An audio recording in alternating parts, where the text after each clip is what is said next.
আসসালামু আলাইকুম। আশা করি সবাই ভালো আছেন। আজকে একটি ভুল ধারণা ভাঙার জন্য আজকে ভিডিওটা করা হচ্ছে।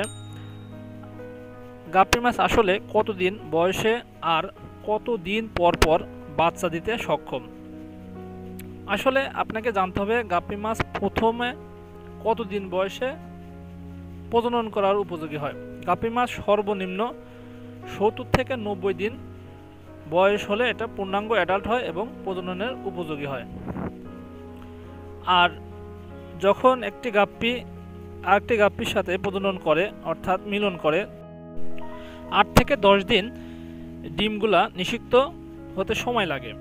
এই 8 থেকে 10 দিন কিন্তু প্রথমেই চলে গেল মিলনের, তারপরে 25 থেকে 30 দিন লাগে ভিতরে মেয়ে মাছের পেটের ভিতরে ডিমগুলা বাচ্চায় রূপান্তরিত হতে, অর্থাৎ এটা ফ্রাই হতে 30 দিন সর্বনিম্ন সময় লাগে। তারপরে মা মাছটি বাচ্চা প্রসব করার ক্ষমতা রাখে। এখন যদি আপনার অ্যাডাল্ট হতে 3 মাস লাগে, তারপরে আরও 40 দিন সর্বনিম্ন লাগবে আপনার মাছটা ফ্রাই দেওয়ার উপযুক্ত হতে। এখন আপনারা নিজেরাই হিসাব করে দেখুন, বাচ্চা বেবি ফ্রাই থেকে শুরু করে বাচ্চা দেওয়ার উপযোগী হওয়া পর্যন্ত কয় মাস সময় লাগে। এখন যদি আপনার ওখানে 3 মাস লাগে আর এখানে লাগবে 40 দিন, অর্থাৎ 4 মাস 10 দিন সময় লাগবে আপনার সম্পূর্ণ অ্যাডাল্ট অর্থাৎ বাচ্চা দেওয়া উপযোগী মাছ পেতে।